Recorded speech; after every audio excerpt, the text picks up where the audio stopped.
qabamtee hidhamu hojii geggeessaan miidiyichaa obbo Lammii Taayyee BBC'tti himan. Qondaalli buufata poolisii Labuurraa dubbisne gaazexeessituun kun isaan bira jiraachuu mirkaneessaniiru. Garuu eeyyama waan hin qabneef miidiyaatti dubbachuu akka hin barbaanne himan. Hidhaan kun lakkoofsa gaazexeessitoota gidduu kana Itoophiyaatti mana hidhaa galanii gara 14tti guddiseera. Waayilli koo ammayyuu taanaa obbo Lammii sa'a muraasaan dura argatee dubbisee ture. Kaleessaa yeroo hojii isheetii ba'aa jirtu karaa irratti eeganii qabanii hidhanii waajjira poolisii bakka isheetti hidhamte gaafannee deebi'aa jirra mana biirootti deebi'aa jira. Sabboontuu gaafannee jalqabaa sabboontuun waa tokko waan ittiin hidhannatti himnee calma hin qabanii homaas natti himnee sababa itti hidhames maaliif akka hidhames eenyu akkana barbaades natti himnee sabooddee hooggantoota kutaa qorannoo akka jiran inni ol seennee gaafannee ajaraa namni hiisifatee bira kaa'ate malee nu hin barbaanne ni jedhan. Erga ofii dhiine ta'eeti immoo maaliif mana murtiitti akkamitti dhiyeessuu hin danda'ama mirgi isheen sarbamuu akkasittiin immoo ajaraadhaan hidhamuu danda'a jennaan hin fuudhu dhufnee fuudha jedhanii qabna biraa nu kaa'an jedhanii bilbilee nutti himanii nu bira jirti amma dhufanii fudhatu jennee eegaa jirraa bilbilee hodhaa fuudhaa jechaa jirra jedhan. Maaliif immoo maal balleessetti isaan immoo waa tokko waan beeknu qabnudhanii dhaawatu irratti hin beekin kan caljeeni kan qaban jechuudha kumti bilbilee raate bilbiluma nu qabaa jennaan kan qabamte ta'uusaa argine jechuudha ni qaban qulqulleeffanneetti. Kan ishee dhufanii qaban poolisoota Finfinneeti moo kan federaalaati? Kan Finfinneeti. Kan isheen jirtus waajjira poolisii magaalaa Finfinnee keessa jirti. Kutaa magaalaa Labuu Jamoof Labuu gidduu kan jiru muuziqaa safar bakka jedhamu kan jiru achi jirti. Baay'ee kan gaddine eenyuyyuu poolisiin namanti ta'uu danda'a qabuu danda'a yeroo qaban waan isheen ittiin qabamte waan isheen ittiin shakkamte yeroo sitti immoo qaba jedhee irri mootummaa siree deemsa falmii akkaas akka jedha jechuudha. Mirga kana hin arganne isheen jechuudha qabaneetuma kaa'anii jiru ishee gaafa gam namni tokko waa tokko hin gaafanne mammaattittee warra ishee sifate bilbilaan ishee sifate sanatu eegaa jiru jechuudha mammaatti mana murtiittis hin dhiyeessine nullee mirga wabii ishee mana murtiitti dhiyeessuudhaaf rakkannee jirra jechuudha sababa kanaan. Waggaa gamiif hojjette isin biratti isheen gaheen ishee maali? Sabboontuun gaazexeessituu kutaa bashannanaa televizyiinii FIB'ti. Almost gara waggaatti deemaa jirama. Baay'ee jaallannaa hojjettuu cimtuudha waan tuttuqaa adda addaallee nama qabdu miti mucaa cimtuudha mucaa baay'ee jaallannuudha. Isin biratti tun dhufin dura ONN akka turte odeeffadheera achittis immoo akka hidhaa turte yeroo muraasaaf odeeffadheera isin quba qabdu kana?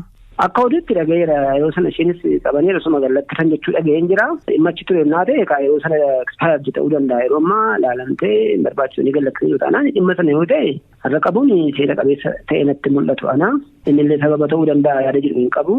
Toolisiin amma akka dhaabbataatti kan miidiyaa tokkotti maal gochuu yaaddan? Gama mirga gaazexeessitootaan qaamoleen siviilii hundumtuu irratti mirgi gaazexeessitootaa seeraan ala hidhamuun gaazexeessitootaa kun gaaffii biyya kanaa ta'ee jira gaaffii uummataa gaaffii mootummaa gaaffii dhaabbilee mootummaa ta'ee jira waan ta'eedhaaf yeroo wanti kun irratti hojjetamuudhaaf yaadamee jiru kun irratti gaazexeessituu cimtuu keenya kana qabanii haala kanaan qabanii suma mana murtiitti dhiyeessuu sun hojii isheetii eeganii halkan galgala qabuun sirrii waan hin taaneedhaa fi qaamonni dhimmi kun ilaallatu akka dhimma kana hordofanii mirgi ishee kabajamuu danda'amuu fi kallattii adda addaatiin qaamota adda addaa guddisuudhaaf xalayaa barreessuuf qophaa'aa jirra.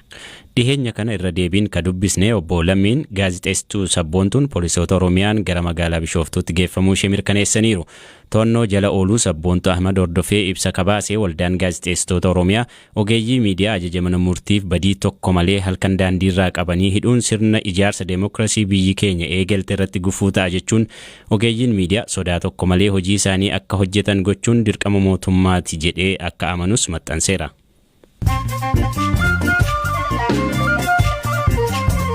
Odeessaalee gaggabaaboorraan baaneerraa qorannoon Paalestaayin ajjechaa gaazexeessituu Aljeeziraa Shiriin Abuu Aqlaa irratti geggeesse loltuun Israa'el ta'e jedhe ishee ajjeese jedhe.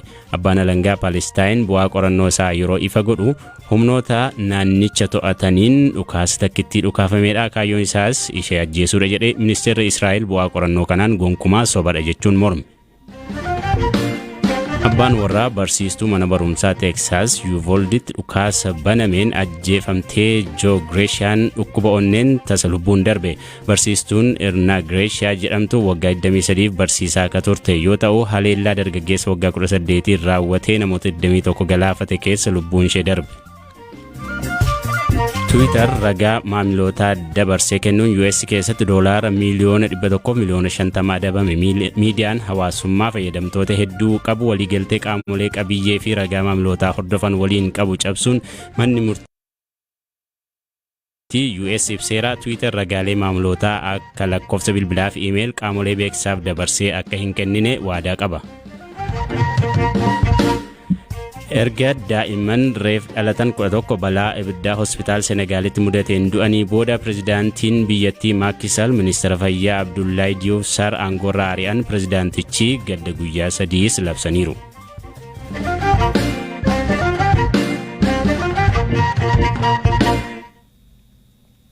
Kanaan dura wantoota dinqisiisoo dandeettiiwwanii fi kalaqaawwan akkasumas uumamni adda ta'an kan irratti galmaa'u galmee dinqisiisoo addunyaa irratti ji'oota muraasaan asitti immoo Itoophiyaatti galmeen dinqisiisoo Afrikaa hundaa'uun wantoota dinqisiisoo Itoophiyaa fi Afrikaa keessa jiran galmeessuu jalqabeera.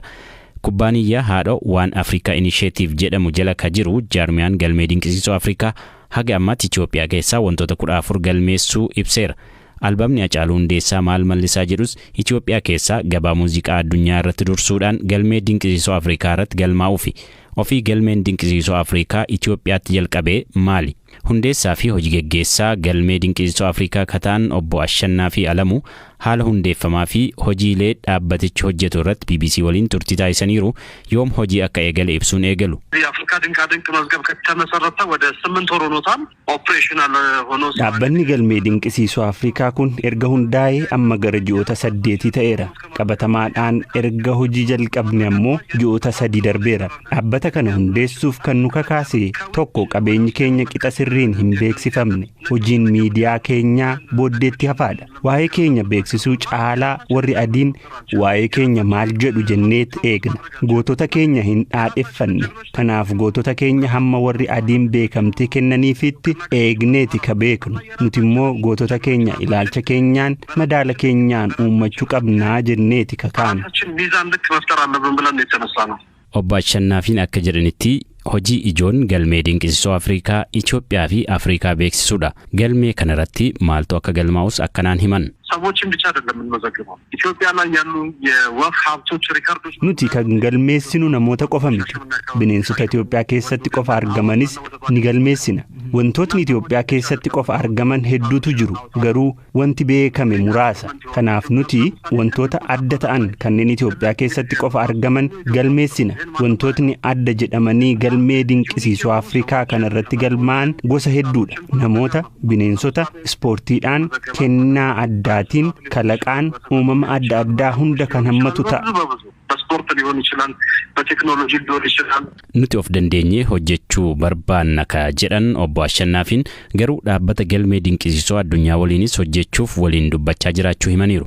Dhaabbilee Afrikaa akka gamtaa Afrikaa fi IGAD wajjin wal dubbisuu jalqabuu himan ofii kanneen maqaan isaanii galmee kanarra taa'ee maal argatu. ጂነስ ቡክፎን ሪከርድ ላይ ነው ስትመዘገብ ከፍለህ ነው የምትመዘገበው እነሱ ጋር ከተመዘገብክ በኋላ የሪከርድ ታይትሉን ከሰጡህ በኋላ $1 አይሰጡህም galmee dinqisiisoo addunyaa yoo fudhatte irratti galmaa'uuf kaffalteeti isaan biratti galmooftee erga waraqaa ragaa argatteen boodas homaa siif hin kennan badhaasni guddaan achirratti galmaa'uu keetiin argattu garuu carraan waan siif banamuuf karaa ittiin fayyadamtu argatta jechuudha nutis galmee dinqisiisoo Afrikaa kana hundeessinee erga namoota baasuuf jalqabne namootni galmaan carraan banamaa fi jira amma fakkeenyaaf dubartiin Itoophiyaatti rifeensa dheeraa qabaachuun galmeessine dhaabbileen dibata rifeensaa oomishan ambaasaaddara godhataniiru kun carraa isaan argatanidha kan biraa dheerinaan Itoophiyaa keessaa riikardii qabatee kan galmeessine Nagahoo Jimaa maqaa isaatiin magaalota Oromiyaa 4 keessatti fiigichi qophaa'uuf adeemsarra jira kanaaf namoota galmaaniif carraa guddaatu banamaa deemaa jechuudha. Hanga ammaatti wantoota 14 galmeessuu ka himan obbo Ashannaafiin manguddoo umurii waggaa 69tti yuunivarsiitii Jimmaa seenanii fi albama Hacaaluu Hundeessaa maal mallisaa jedhu galmeessuutti jiraachuu himan.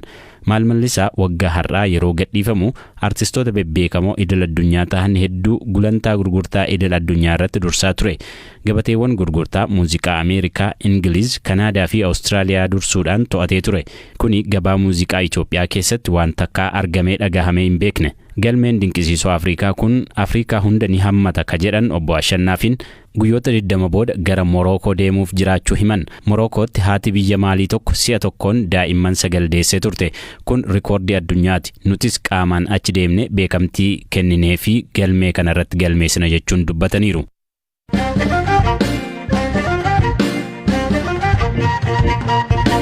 Tapha xumuraa waancaa Shaampiyoons Liigii Awurooppaa bara kanaa sanbata borii magaalaa guddoo Firaans Paarisitti taphatamuun kilaboonni gameeyyiin Real Madridii fi Liverpool waliin morkatu. Kilaboonni lameen waggaa 4 duras bakkuma kanatti waliin taphatanii Real Madrid olaantummaan xumuree ture, kan baranaas si'oominaan eegamaa jira. Eliyaas Mulugeetaa dabalata qaba.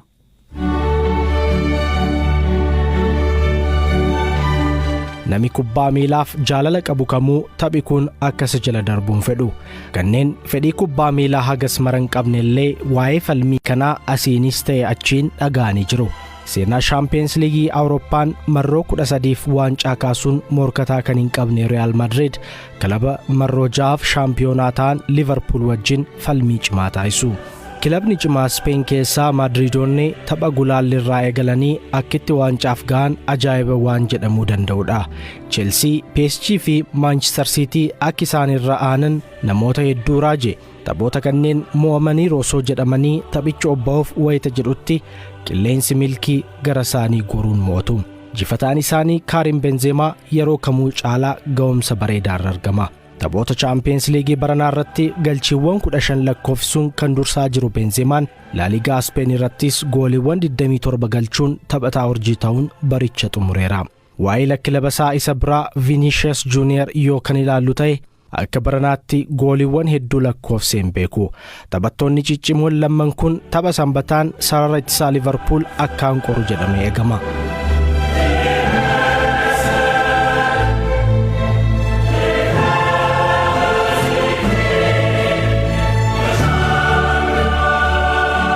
Kaaniin ammoo bara taphaa kanaan waancaa FA fi Karabaa'oo kan kaasan Liverpool geeba liigichaa Man Cityin durfamuun dhabaniiru. Barana waancaa 4 nyaachuun seenaa quadruple hojjechuuf kan abjootan leenjisaan Jurgen Klopp 3 fudhachuun mirgaan galuuf hawwiin isaanii xumuraa Champions League'dha. Klopp waa'ee garee isaanii hoggaa dubbatanitti dhugumaan taphattoonni kunniin addadha jedhaniiru. Waancicha injifatanii deeggartoota isaanii qiliixamsuutti galchuuf qophaa'uu isaanii ofitti amanamummaan dubbataniiru. Waa'ee tapha kanaa gaafatamee kan ture Benzemaan Liverpoolonni tarii waancaa kana akka mootan yaaduu danda'u. Nutis kan barbaannu isa kana jedheera. Leenjisaan isaanii Carlo Ancelotti gama isaaniitiin sararri gidduu taphattoota muuxannoo hedduu qaban Modric fi Kroosiin durfamu Benzemaa fi Vini Junior wayitatti dabalaman sodaachisaa ta'a jechuun dhaadatan. Gannaa furiin dura tapha waancaan Madrid wayita Liverpool injifatu miidhamaan dirree keessaa kan ba'e Mo Salah falmii boruutiin haaloo akka ba'u barbaadu dubbateera. Taphni waancaa Champions